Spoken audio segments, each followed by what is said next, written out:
Jumping off of that, ano yung pinaka-syunga moment mo na parang, oh my God, nagawa ko ba yun? Meron ba? Ay, yung kaya super spy ka nun. Tapos inis na inis ako nung nalaman kung ikaw yung spy. Yung magkakampi kayo ni, Bubay. Si Ate Bubay. Ay, tama. Bakit? Anong ginawa ko sa'yo specifically? Although sabi rin ni Kokoy sa akin na sobrang nasaktan daw siya nun. Ay, hindi tayo na masyado nagkita nun eh. Okay.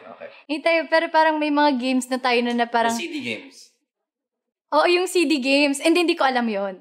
Parang, shucks, ganun ba ako Tapos iniisip ko talaga na kasalanan ko talaga. Sorry guys, sorry. Oo, kasi yung napagbintang, pero ako talaga yung may kasalanan. Tapos after nun, sabi ko, sorry. Tapos siya pa yung nag-ano na, hindi, si Lexie yung ilagay niya dito sa may unahan, yung malapit na sa basket. Dahil spice siya yung nagsasuggest. So, tinitingnan ko talaga siya na parang, tinatry niya ba akong i-push o ano bang ginagawa nito? Seryoso yun? Naisip ko yun na parang, bakit niya ako pinipilit ilagay? Ang gusto ko doon ako sa gitna. Oo. Tapos pinipilit niya either doon ako malapit sa basket or yung mismong pagkukunan, nandun ako. Sabi ko, shucks Tapos after nun, pinaka-nainis ako sa'yo sa yung may ginagaya tayong poses. Ay, oo, same one. Spy pa rin ako nun. Oo nga, spy ka nga nun the whole time. Lagi ka mang spy. Hindi, parang isang buong day siya. Di ba yung gumawa tayo ng maraming sa kanila challenges? yung spy ako. Everybody hates you for being the spy. Kasi parang, bakit parang lagi siya nagkakamali? Tapos after nun, hindi kita nakita nung name tag ripping. Yeah. Ang nakita ko si Ate Bubay. Inis na inis ako kasi sinalubong ko siya. Oo, tama. Nawala sa Pinag mo isip ko. Kasi ang nasa isip ko nun, sino yung spy? Yeah. Yun yung inaano ko. Tapos nafe-figure out ko na ikaw. Kaya ako inis na inis kasi nafe-figure out ko nang ikaw yung spy.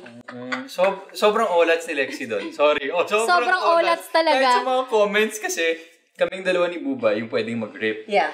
Hinag niya si Bubay. Hindi ko alam na pwede siya mag-rip. Oo. Tas hindi niya alam yung rules.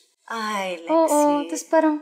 Hindi niya alam na running man yung game natin. Confirmed. Syunga moment. Pinaka-syunga moment ko ata sa lahat ng syunga moments ko. Tama, yun. Agreed. Yun talaga. Tapos super syunga niya. Kasi malapit ko nang ma-figure out sino yung kayong dalawa na lang ni Glyza yung pinagpipilian ko. Tapos iniisip ko, parang si Mikael nga, no? Mikael nga. Tapos, kasi ang clue kasi, may asawa, hindi, walang asawa, pero parang walang anak. Yeah. Oo, tama. May asawa pero walang anak. Kasi Buboy lang naman yung anak sa atin. Oo, tapos, ang inaano ko. Tapos di pa sila kasal ni David nun. Oo. Tapos sabi ko, si Mikael. Si Mikael lang naman yung kasal sa inyo. Yeah, tapos yung age na, shucks, ikaw nga. Daya talaga ng clues doon. Ang daya ng clue. Alam ko nang ikaw. So parang sabi ko, shucks, si Mikael. So naghahanap pa ako. Sinahanap na kita. Tapos naghahanap ako ng kakampi. So tingin-tingin ako, tapos biglang lumabas si Bubay. Akala mo kakampi. Tapos hinag mo si Bubay. Sinag ko si Bubay. Kahit si Bubay, nagulat eh. Nasira yung lahat ng na-figure out kong mental gymnastics na ginawa ko na wala. Okay, so para makabawi ka naman sa pinaka-syunga moment mo, para sa'yo, ano yung pinaka-glory moment mo? Meron ba? Parang wala pumapasok. Usually may pumapasok. Hindi ko natatandaan I'm curious kung ano yung sasabihin ni Lexie doon. Like, what is the first one that comes to mind? Meron ba? Hala, I'm sure meron ka naman. Yan. Nag-glory. Siguro, yung kainan challenge natin. Yung silent mukbang. Bakit? Bakit Kuya yun yung pinaka-glorious moment mo? Kasi ang dami ko nakain talaga nun. True. Kasi super na-survive ko siya ng malala. Even yung spicy, yung talagang Pinush mo talaga. Pinush ko talaga yung limit ko. I have to attest kasi katabi kita. And I was like, grabe si Lexie Ang lit niyang tao pero ang dami niya kinakain. Oo, tapos parang sabi ko, dito na lang ako babawi. Ito na yung strength ko. Kain lang ako ng kain. Okay. Pagdating sa Running Man, ano sa tingin mo yung pinaka natutunan mo from being on the show? Pag mas lalo kang pressured or mas lalo kang tense, mas walang nangyayari. And that applies to everything, with also my work now as a courtside reporter, with All Out Sundays, and with acting din. Our craft as an actors. Pag mas lalo kang tense or pressured, mas nawawala eh. Ganon din yung Running Man eh. Parang pag mas lalo kang Gina G, mas lalong wala eh. Pero minsan may moments ka lang pag chill ka na parang, shocks, nagawa ko yun.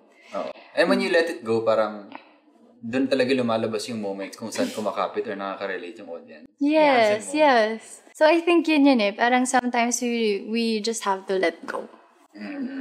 We have to talk about Bule. Oh, yeah. Diba? Actually, yung Running Man, sobrang rich topic talaga. Ang tagal-tagal natin pwedeng pag-usapan yung Running Man because there's so many topics that we can go. Oo nga eh. So, when it comes to Bule, which was very unexpected. I think, syempre, nung umere lang siya, dun lang parang natin napansin na, ay, may Bule talaga. Like, meron. Nakita mo rin ba? Yeah, pero parang most of the time kasi kinukulit ko lang talaga si Buboy. Ang sarap niya kasing kulitin. Yeah. So, in the moment, while we were shooting and taping Running Man, never mo naisip na, parang may something dito. May spark. Parang yung yung dynamics nyo. Or naramdaman mo ba? Kasi ako naramdaman ko eh. Especially, while you were there. I'll start. While we were there, I was rooting for you doon sa... you had a couple challenge, right? Doon sa episode kung saan nag-guesting si Rian at si Michelle D. The wedding race. Yes, because the first challenge pa lang, sobrang underdog nyo. Naalala niyo yun? Yung roses. Nakatali tayo and then we had to go for the roses. Super. And sobrang cute nyo doon. As in, tuwang-tuwa ako. Siyempre, tuwang-tuwa ako sa amin ni Rian, pero tuwang-tuwa rin ako sa inyong dalawa. Kasi sobrang underdogs, tapos nagawa nyo pa rin ng paraan. But for you, meron ba siyang may mga moments ba na nagsa-stand out na when you think about it, there's a reason bakit naging something yung Bule. Siguro, nung pinapanood ko lang, naaaliw din naman ako na parang, okay, cute nga yung moment na yun. Yeah. Pero nung nag-shoot tayo sa Korea, parang hindi ko yung naisip eh. Kasi kinukulit ko lang talaga siya. Buboy, hindi ka naisip ni Lex. Hindi kita naisip. Hindi. Parang lang. Tapos, sobrang comfy niya rin kasi. Siya, ang ganda din kasi ng may ibibigay ka, di ba? You're letting go, you're jumping, and parang giving a chance to the moment. Tapos, kumakapit din siya sa moment na yun. Oo, super. Di ba? Hindi niya hinahayaan na, magtatapon ka ng parang, ng line or ng joke. He's gonna play along with it. Super support din talaga siya. Super. So, napansin ko rin yun while watching na, ang ganda ng chemistry